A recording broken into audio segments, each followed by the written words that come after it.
Admiral Zethkar stood on the bridge of the massive dreadnought Eternal Dominion, his 6 eyes scanning the tactical display with growing satisfaction. The holographic projection showed a small fleet of primitive vessels moving through what the Galactic Empire had claimed as Sector 7749. These ships looked crude and simple compared to the sleek, biometallic hulls of Imperial warships. "How many vessels, Commander Vexilla?" Zethkar's voice rumbled through his translator, the mechanical tone masking his natural excitement. 12 ships, Admiral. Our sensors detect basic fusion drives and what appears to be kinetic weapons. No energy shields detected. No quantum manipulation technology. They appear to be using simple metal hulls with basic life support systems. Commander Vexilla's 4 arms worked efficiently across her control panel, gathering more data. Zethkar's mandibles clicked together in amusement. After 3,000 years of galactic dominance, the Empire rarely encountered new species anymore. Most civilizations had either been absorbed into the Empire or destroyed for refusing to submit. The few that remained independent were too weak to matter or too far away to bother with, but these creatures had dared to enter Imperial space. "What do we know about their home system?" Zethkar asked, settling his massive frame into the command chair that had been specially designed for his species' unique physiology. Long-range scouts trace them to a system they call Sol, approximately 27 light-years from here, a single yellow star with 9 planets. They originate from the 3rd planet, which they call Earth. Initial scans suggest they've only recently developed interstellar travel, perhaps within the last 50 of their years. Zethkar's eyes widened. 50 years? The Empire had been exploring space for over 10,000 years. These beings were practically infants in terms of technological development, yet they had the audacity to travel through space claimed by the greatest civilization in the galaxy. "Have they responded to our presence, Commander?" "Yes, Admiral. Most peculiar. When our long-range scanners locked onto their vessels, they sent a message." "And?" Vexilla's expression showed confusion. "They invited us to join them for something they called coffee and conversation. Our translators are still working on the exact meaning, but it appears to be some form of social gathering involving the consumption of a liquid stimulant." The bridge fell silent. Officers from a dozen different species, all proud members of the Empire, stared at their displays in bewilderment. In 3 millennia of expansion, no species had ever responded to Imperial contact with an invitation to share drinks. "They invited us for coffee?" Zethkar's voice carried a note of disbelief. "Yes, Admiral. The message also included what our cultural analysts believe to be expressions of humor. They seem amused by our presence." Zethkar stood slowly, his massive form casting shadows across the bridge. The Admiral was a Krexthani, a species that had earned its place in the Empire through sheer physical dominance. Standing 12 feet tall and weighing over 800 pounds, Krexthani had conquered 17 different worlds before the Empire had absorbed them. The idea that these primitive humans found anything amusing about Imperial ships was insulting. "Show me their vessels again," he commanded. The tactical display zoomed in on the human fleet. 12 ships of various sizes moved in what appeared to be a relaxed formation. The largest vessel was barely a third the size of Zethkar's dreadnought, and their weapons appeared to be simple projectile systems, metal slugs fired by chemical or magnetic acceleration, primitive beyond belief. "Admiral," Communications Officer Trillax spoke up, his crystalline form shifting colors as he processed information. "We're receiving another transmission from the human fleet. Put it through."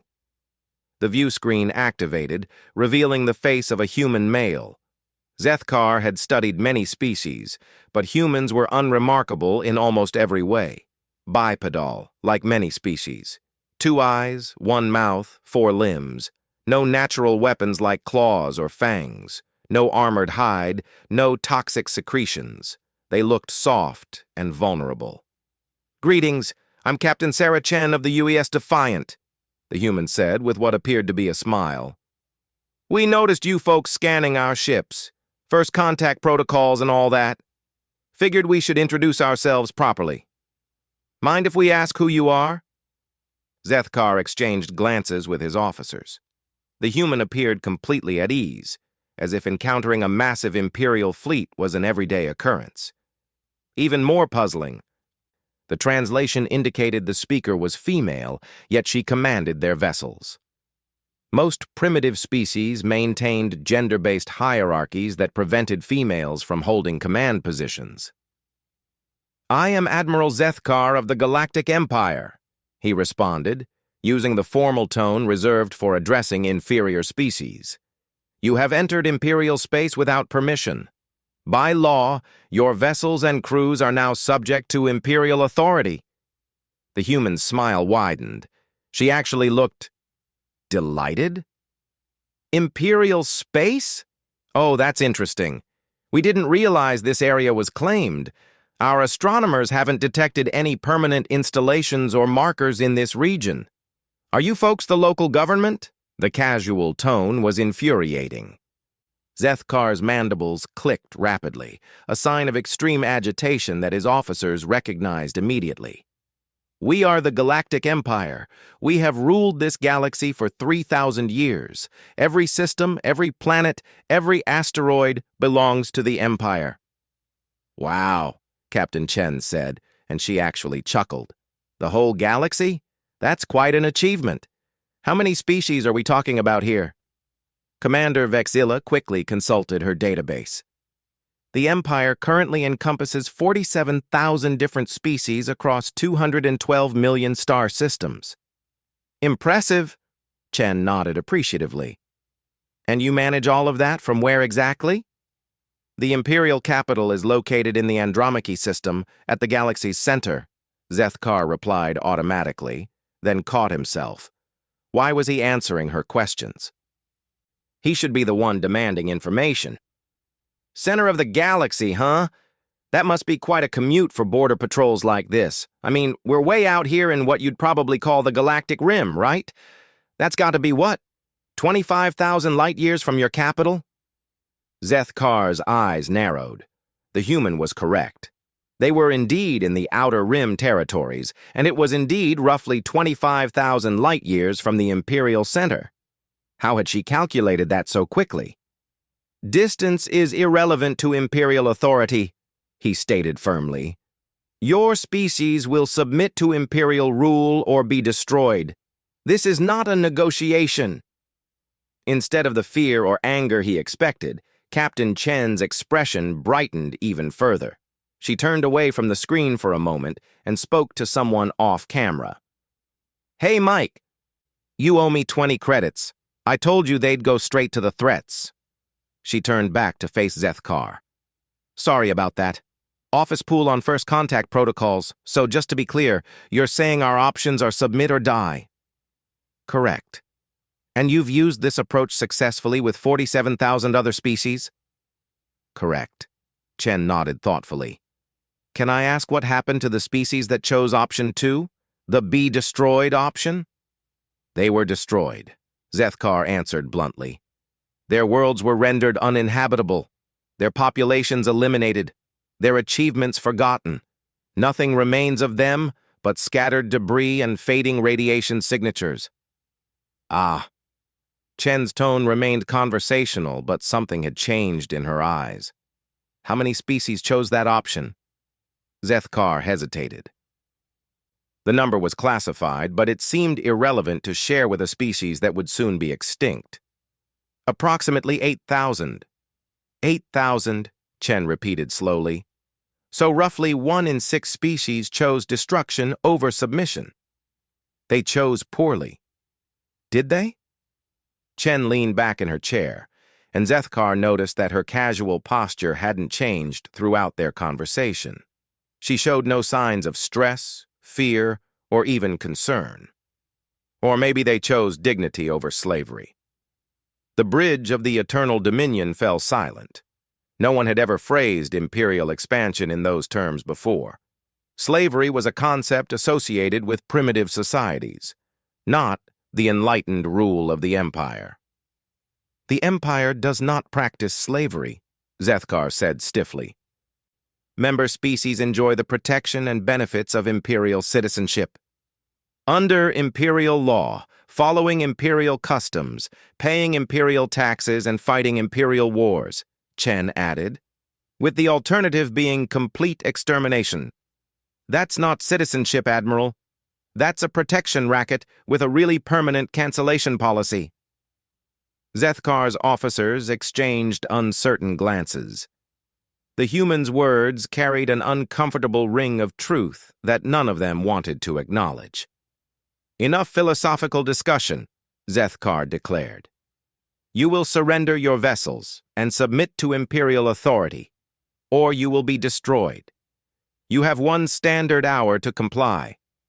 "Just out of curiosity," Chen said, "what happens if we choose option 3? "There is no option 3. "Sure there is." Chen's smile returned. But now it carried a different quality, something that made Zethkar's instincts whisper warnings. "We could always tell you to go away." The bridge erupted in shocked murmurs from various species. Several officers looked to their admiral for guidance. In 3,000 years of imperial history, no one had ever suggested that telling the Empire to leave was an option. "You cannot be serious," Zethkar said. "Oh, I'm absolutely serious. This is human space now. We've been settling colonies out here for the last 30 years. These are our trade routes, our territory, our neighborhood. So here's our counteroffer. You folks can either turn around and head back to your Imperial Center, or we can discuss this further. You are 12 primitive ships facing the might of the Imperial fleet," Zethkar roared. "Your weapons are obsolete. Your defenses are non-existent. Your technology is thousands of years behind ours. You cannot possibly believe you pose a threat to the Empire." "Admiral," Captain Chen said gently, "you really should have done your homework before making threats." Before Zethkar could respond, his sensor officer, a crystalline being from the Nexus system, suddenly straightened at his console. "Admiral, I'm detecting massive energy signatures emerging from hyperspace." The tactical display exploded with new contacts. Dozens of ships materialized around the human fleet, their energy signatures unlike anything in Imperial databases. These weren't the crude vessels they'd been observing. These were warships that made Imperial dreadnoughts look like transport barges. 147 vessels, Admiral, the sensor officer reported, his crystalline structure flickering with panic colors. "Energy output is impossible. I'm reading power signatures that exceed our theoretical maximums by factors of 10. Zethkar stared at the display in growing horror. The ships materializing around them weren't just larger than Imperial vessels. They were fundamentally different. Where Imperial ships were curved and organic-looking, these were angular and purposeful. Where Imperial hulls gleamed with biometal composites, these seemed to absorb light itself. "Oh," Captain Chen said cheerfully, "I should probably mention, we called ahead. These are just the ships that were close enough to respond quickly. The rest of the fleet is still en route." "The rest?" Zethkar's voice cracked. "Well, you did threaten to destroy us. That tends to get people's attention. I'd estimate we'll have about 3,000 ships here within the next few hours, maybe 4,000 if the outer colonies decide to join the party." The tactical display continued updating as more ships arrived. Each new contact made the Imperial fleet look smaller and more insignificant. Zethkar realized with growing dread that his 12 dreadnoughts, the pride of the Imperial Navy, were outnumbered by more than 10 to 1, and the energy signatures suggested they were outgunned by even worse margins. "Admiral," his communications officer whispered, "the human captain is requesting permission to continue the conversation." Zethkar looked at the view screen where Captain Chen waited patiently. Her expression remained friendly and conversational. as if the arrival of a massive battle fleet was merely an interesting footnote to their chat. "Captain," he said carefully, "perhaps we should discuss this situation more thoroughly." "Absolutely," Chen agreed. "So, about that coffee I mentioned earlier, I think it's time we had that conversation." Captain Sarah Chen materialized on the bridge of the Eternal Dominion in a shimmer of light that made half the Imperial officers jump in surprise. Teleportation technology was theoretically possible, but the Empire had never managed to make it practical for battlefield use. The fact that this human had just casually transported herself onto their flagship suggested their technology gap was even larger than the sensor readings indicated. "Thank you for accepting our invitation to talk," Chen said pleasantly, looking around the bridge with obvious curiosity. She was smaller than most of the alien species present, barely reaching Zethkar's chest, but she moved with the confidence of someone completely at ease in hostile territory. You just transported yourself onto our ship," Commander Vexilla said, her forearms trembling slightly. "Our shields were raised, our defenses were active." "Oh yes, we noticed," Chen replied with a smile. "Nice shields, by the way. Very efficient design for stopping energy weapons and kinetic projectiles. Not so good against quantum tunneling, but then most species don't develop that technology for another few thousand years." She paused, looking around the bridge again. "This is a beautiful ship, by the way. The biometal construction is fascinating. How do you grow the hull plating?" Admiral Zethkar found himself answering automatically. "Specialized coral organisms consume raw materials and excrete metallic compounds in predetermined patterns. The process takes approximately 18 months per vessel." 18 months? Chen whistled appreciatively. "That's impressive. Our shipyards can fabricate a dreadnought in about 6 hours, but we're using molecular assembly systems. Probably not as elegant as your biological approach." The bridge fell silent again. 6 hours to build what took the Empire a year and a half? The implications were staggering. "Captain," Zethkar said slowly, "your species appears to have developed unusual capabilities." "Oh, we're not that special," Chen said, waving dismissively. "Just different evolutionary pressures." "Your empire expanded outward from the galactic center, right? Rich systems, established trade routes, lots of habitable worlds?" "Correct. We developed out here in the rim territories. Fewer resources, harsher conditions, lots of empty space between stars. Makes you approach problems differently." She gestured toward the view screen where the massive human fleet continued to grow. "For instance, your ships are designed for conquest and occupation. Ours are designed for exploration and adaptation." "Adaptation?" Commander Vexilla asked. "Sure. Out here, you never know what you're going to find. Hostile environments, dangerous phenomena, resource scarcity. So we built ships that can handle anything, manufacture their own materials, repair themselves, modify their configurations on the fly. When you're 50,000 light years from the nearest supply depot, you learn to be self-sufficient." Captain Chen walked to one of the bridge stations and examined the controls with professional interest. "May I?" she asked, gesturing to the tactical display. Zethkar nodded, too fascinated to object. Chen's fingers moved across the alien interface with surprising ease, calling up detailed scans of her own fleet. "See, your sensors are trying to categorize our ships based on Imperial classifications, dreadnoughts, cruisers, destroyers, and so on, but our vessels don't really work that way." The display showed a detailed scan of one human ship. Instead of weapons and armor, the majority of the vessels seemed to be dedicated to manufacturing facilities, resource processors, and modular components.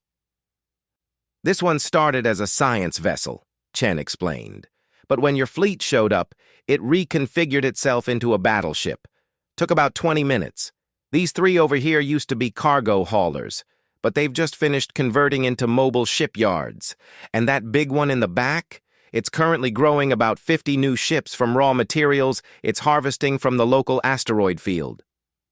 Growing ships? Zethkar's voice was barely a whisper. Molecular assembly, like I mentioned.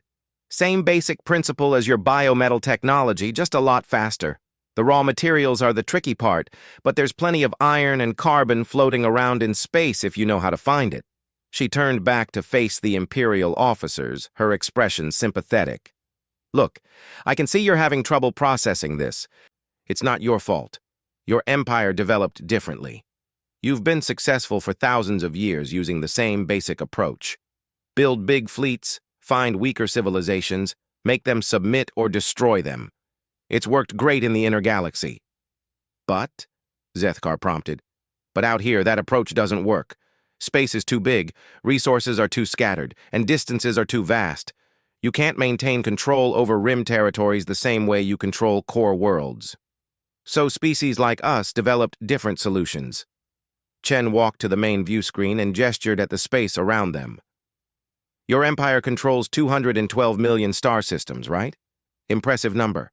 We humans control exactly 0 star systems. 0? Commander Vex Illa sounded confused. We don't control territory. We inhabit space. Our worlds are mobile. Our colonies can pack up and move to better locations. Our borders exist wherever our ships happen to be at any given moment. She grinned. Makes it really hard to conquer us, since there's nothing permanent to capture. But your homeworld, Zethkar protested. Earth. Surely you would defend that. Oh, absolutely, Chen agreed. Earth is precious to us, but it's not dependent on us, if that makes sense. Earth doesn't need defending because Earth isn't a target. It's protected by physics. Before anyone could ask what she meant, the tactical display chimed with an urgent update. The sensor officer's crystalline form flashed rapid alarm colors as he processed the new data. Admiral, he reported, I'm detecting massive gravitational anomalies throughout the Sol system. Something is restructuring local spacetime. Chen nodded approvingly. Right on schedule. That would be Earth's defensive grid coming online. Took them about 30 minutes to respond to our alert. Not bad, considering we're 27 light-years away. Defensive grid? Zethkar asked. Artificial gravity wells? Spatial distortion fields? Selective time dilation zones? That sort of thing. Makes the entire solar system functionally inaccessible to hostile forces. You could send your entire Imperial fleet to attack Earth, but by the time they arrived, they'd discover they were moving through space where physics doesn't work the way they expect. The sensor readings were becoming increasingly bizarre. Space around Sol seemed to be folding in on itself, creating impossible geometries that hurt to contemplate. This is not possible, Commander Vex Illa said flatly. Gravity manipulation on that scale requires energy output equivalent to a star. Several stars, actually, Chen corrected. But humans have been working with stellar engineering for about 200 years now. We've got 37 artificial suns in our home system alone, plus fusion cores in most of our major habitats. Power generation isn't really a limiting factor for us anymore. She turned back to Admiral Zethkar with the expression of genuine curiosity. So here's what I'm wondering. When you decided to threaten us, what exactly did you think was going to happen? Zethkar found himself at a loss for words. The standard Imperial protocol was simple. Demonstrate superior force, demand submission, crush resistance if necessary. But this situation bore no resemblance to standard Imperial expansion scenarios. We assumed your species was primitive, he admitted. Your ships appeared to use basic technology. Your weapons seemed obsolete. Your defenses were non-existent. Well, you weren't wrong about the ships you detected, Chen said cheerfully. Those 12 vessels you first encountered? They really are just simple cargo haulers and passenger transports. We use them for routine trade missions between human settlements. Trade missions? Sure. Just because we can build anything we need doesn't mean we want to. Diversity of experience, cultural exchange, social interaction. Those are important too. So our civilian ships travel between communities, sharing news and gossip and local specialties. Very primitive behavior. Really? The irony in her voice made several Imperial officers shift uncomfortably. But Captain, Zethkar said, gesturing toward the fleet surrounding them. These warships... These aren't warships, Chen interrupted, looking genuinely surprised. These are just the ships that were close enough to respond to our call for help. Exploration vessels, research stations, mining operations, traveling communities. The actual military ships are still en route. Those aren't military vessels? Commander Vexilla's voice cracked. Oh, heavens, no.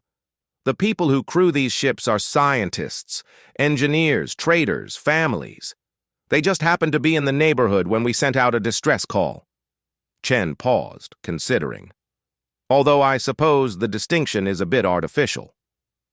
When every ship can reconfigure itself into a battleship and every citizen has training in combat operations, the line between civilian and military gets pretty blurry.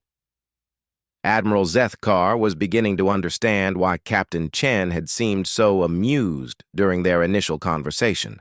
From the human perspective, an Imperial fleet demanding submission probably looked like a group of children threatening adults with toy weapons. Captain, he said carefully, what would have happened if we had opened fire?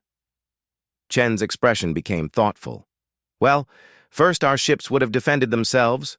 Then they would have analyzed your weapons and defense systems. Then they probably would have disabled your vessels and taken your crews into protective custody while they figured out how to handle the situation.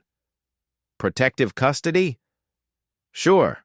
I mean, you're clearly operating under some serious misunderstandings about how the universe works. Opening fire on vastly superior forces because you mistakenly believe you're in charge? That suggests either severe mental illness or catastrophic failures in your intelligence gathering systems. Either way, you'd need help. The casual way she described defeating the Imperial fleet, not destroying it, but essentially treating its crews like confused children, was somehow more devastating than any direct threat could have been. And if we had succeeded in destroying your civilian ships? Zethkar asked quietly. For the first time since the conversation began, Captain Chen's expression grew serious. The temperature on the bridge seemed to drop several degrees. Then you would have murdered innocent people, she said simply, and humanity would have responded accordingly. Meaning the safety protocols would have come off. The cultural restrictions would have been lifted. The kill switches would have been disabled. Her voice remained calm, but something in her eyes made every Imperial officer take an involuntary step backward. You've spent 3,000 years conquering civilizations that couldn't really fight back. You've never encountered a species that could actually hurt you. She gestured toward her fleet again. These ships, the ones I keep telling you aren't military, each one could sterilize the surface of a planet in about 6 minutes. And we have approximately 40 million of them scattered throughout the galaxy. The bridge fell into complete silence. Even the background hum of ship systems seemed to quiet in response to her words. But that's a worst-case scenario, Chen continued, her cheerful demeanor returning as suddenly as it had vanished. We prefer to handle conflicts through conversation and mutual understanding. Violence is inefficient and wasteful, and it makes everyone feel terrible afterward. She looked around the bridge again, her expression genuinely sympathetic. Look, I know this is a lot to process. You folks have been running things your way for a very long time, and suddenly discovering that the universe is bigger and stranger than you thought has got to be pretty unsettling. Admiral Zethkar realized that, despite everything, he actually liked this human. Her casual confidence was oddly reassuring, and her willingness to explain rather than simply demonstrate superior force showed a maturity that the Empire often lacked. What happens now? He asked. Now? Captain Chen smiled. Now we have that coffee I mentioned. And we talk about how 47,000 species and a few billion humans can share the galaxy without anyone needing to get conquered or blown up? She paused, looking thoughtful. Although I should probably warn you, the coffee might be the most dangerous part of this whole encounter. We've been perfecting the recipe for 300 years, and it's gotten pretty intense. 3 months after what historians would later call the Coffee Summit, Admiral Zethkar found himself in a situation he never could have imagined, sitting in a human coffee shop aboard a space station that hadn't existed the week before, trying to explain galactic politics to a group of human children. "So you're saying the Empire is like a really big school with really strict teachers?" asked a young human girl named Lucy, her dark eyes bright with curiosity. "That is not entirely inaccurate," Zethkar admitted, accepting another cup of the impossibly complex beverage that humans seem to consume in alarming quantities. The coffee was indeed as dangerous as Captain Chen had warned. He'd become thoroughly addicted within days. "And all the different alien species are like students who have to follow the same rules, even if the rules don't make sense for them?" asked another child, a boy named Marcus. "Essentially, yes." "That sounds really stupid," Lucy said with the blunt honesty that children possessed. "Why don't the aliens just tell the Empire to stop being dumb?" Zethkar's mandibles clicked in what he'd learned was the Krexthani equivalent of a chuckle. "Because the Empire is very powerful, little one. When someone much stronger than you tells you what to do, it is difficult to refuse." "But humans refused," Marcus pointed out. "And now you're here drinking coffee with us instead of conquering people." Indeed. Zethkar looked around the bustling cafe. Beings from dozens of species, many of whom had never interacted before the humans arrived, were sharing meals and conversation. "Your species has taught us that strength is not always what it appears to be." The space station itself was a marvel of human engineering. Built in less than a week using the molecular assembly techniques Captain Chen had described, it served as a neutral meeting ground where representatives from the Empire could interact with humans and the growing number of species that were beginning to question Imperial authority. They called it Haven Station, and it embodied everything that made humans unique. Instead of the rigid hierarchical structure of Imperial installations, Haven was organic and adaptive. Corridors could reshape themselves to accommodate different species' physiological needs. Environmental systems adjusted automatically to provide optimal comfort for each individual, and the entire structure could literally pack itself up and move to a different location if circumstances required. "Admiral Zethkar?" A familiar voice interrupted his thoughts. Captain Chen approached their table, carrying her own cup of coffee, and wearing what she'd explained was casual Friday attire. Simple civilian clothes that would have been scandalous on an Imperial vessel.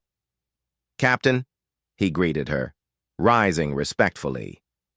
The human gesture of standing for others was another concept that had initially puzzled him, but now felt natural. "Mind if I join you? I wanted to discuss the latest reports from the Centauri colonies." "Of course."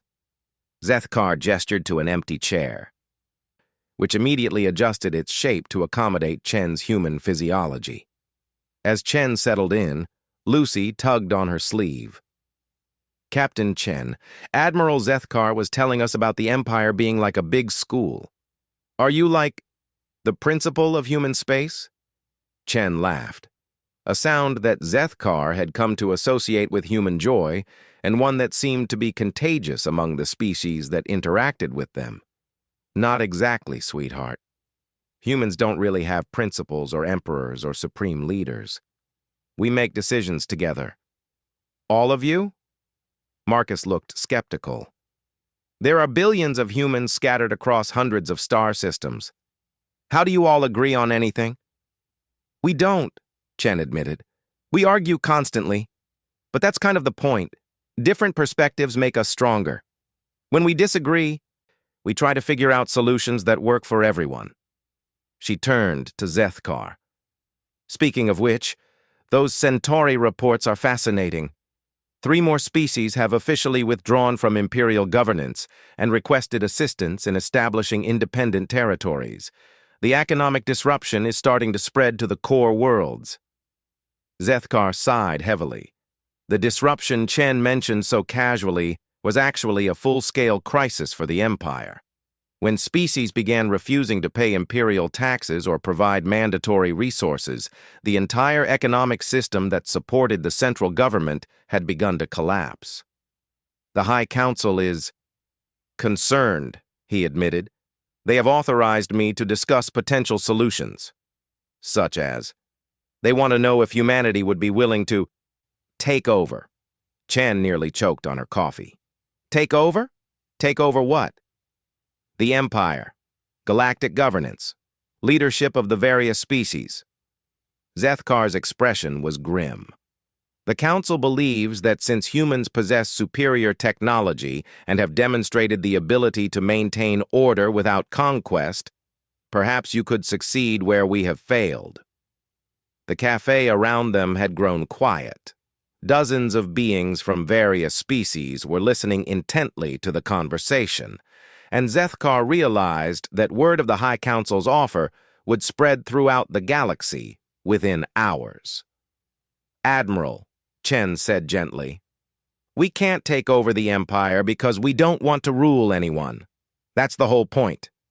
But without central authority, there will be chaos. Species will fight among themselves. Trade will collapse. Entire civilizations could fall. Or, Chen suggested, species might figure out how to cooperate without being forced to. They might develop trade relationships based on mutual benefit rather than imperial mandate. They might even discover that they can solve problems better when they're not all trying to follow the same rigid rules. She gestured around the station. Look around you, Admiral. We've got crystalline nexus beings sharing mathematical theorems with Krexthani warriors. We've got Aquatic Federation representatives working with Desert Collective engineers to develop new water reclamation systems. And nobody had to conquer anybody to make it happen. But the logistics alone, Zethkar began, are being handled by humans who volunteered to help, Chen interrupted. Not because we're in charge, but because we enjoy solving complex problems. Some of our people are really good at organizing supply chains and communication networks. Others are brilliant at mediating disputes or developing new technologies. When everyone contributes what they're best at, amazing things happen. Lucy raised her hand. I have a question. Yes, sweetheart? Chen smiled at her. If the Empire stops being the Empire, what happens to all the Emperor people? Empire people? Chen looked confused. You know, Marcus clarified. The ones who used to be in charge. Do they get in trouble for all the conquering? It was a question that had been bothering Zethkar as well. The Empire had done terrible things over the millennia, destroyed entire civilizations, enslaved billions, suppressed countless cultures. What happened to those responsible when the system they'd served collapsed? That's up to each species to decide, Chen said thoughtfully. Some might choose forgiveness and focus on building something better. Others might demand justice for past wrongs. Humans can offer mediation services or technical assistance, but we can't make those decisions for anyone else. What about Admiral Zethkar? Lucy asked. He seems nice for an Empire person. Chen smiled. The Admiral has been very helpful in facilitating peaceful transitions. I think most people recognize that he's trying to do the right thing. Besides, Marcus added, he likes coffee now. That makes him practically human. Zethkar's mandibles clicked again. I am not certain that is entirely accurate, young Marcus. But I appreciate the sentiment. A soft chime indicated an incoming message.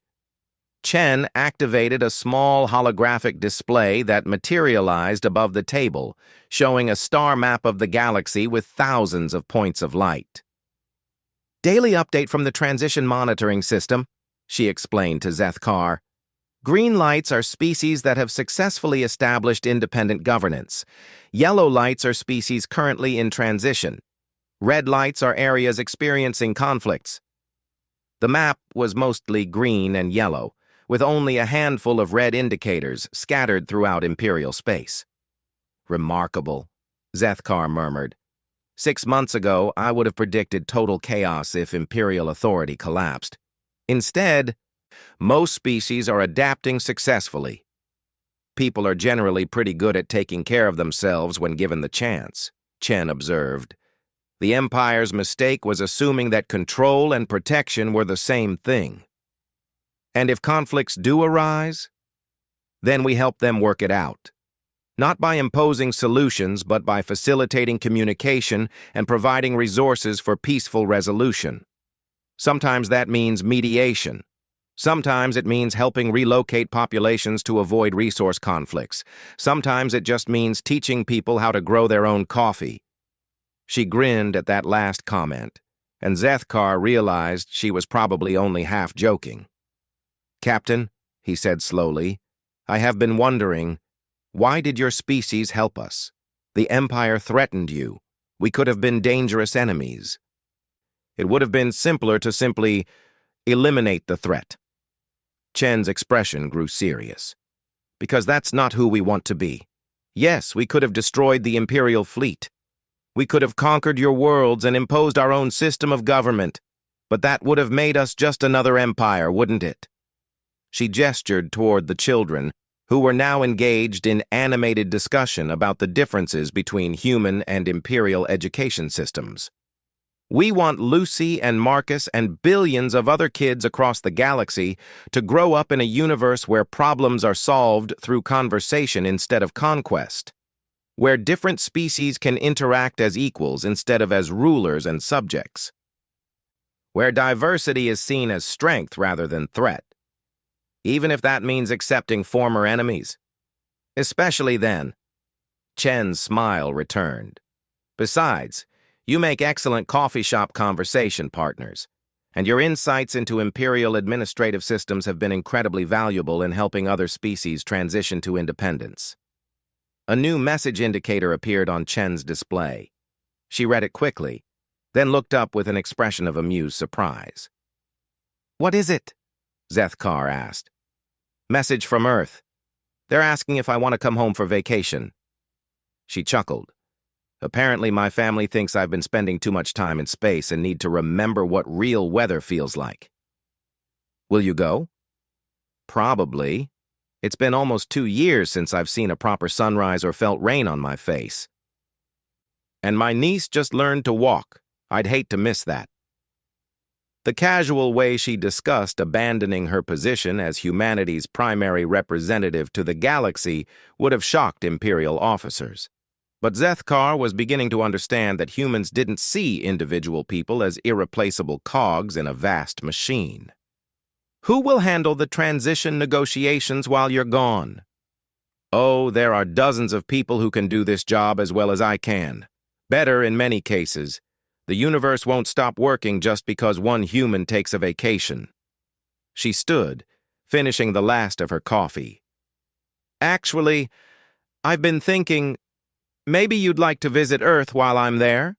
See how humans live on our homeworld? You've been away from your own people for months now. It might be nice to experience family again, even if it's someone else's family."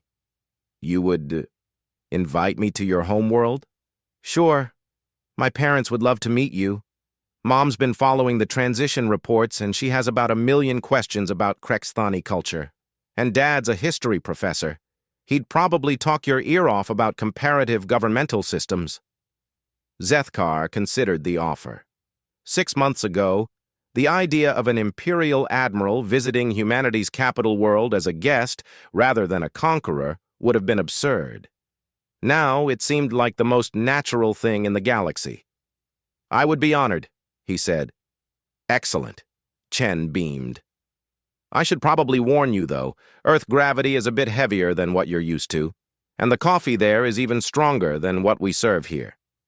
As she walked away, Zethkar found himself looking forward to the visit with genuine enthusiasm. He'd spent his entire adult life serving an empire built on fear and domination, never realizing that there were other ways to organize civilization. The humans had shown the galaxy something remarkable. That strength didn't require conquest, that cooperation could be more effective than control, and that even ancient enemies could become friends over a good cup of coffee. "Admiral?" Lucy's voice brought him back to the present. "If you're going to Earth, can you bring back pictures? I want to see what human kids do for fun."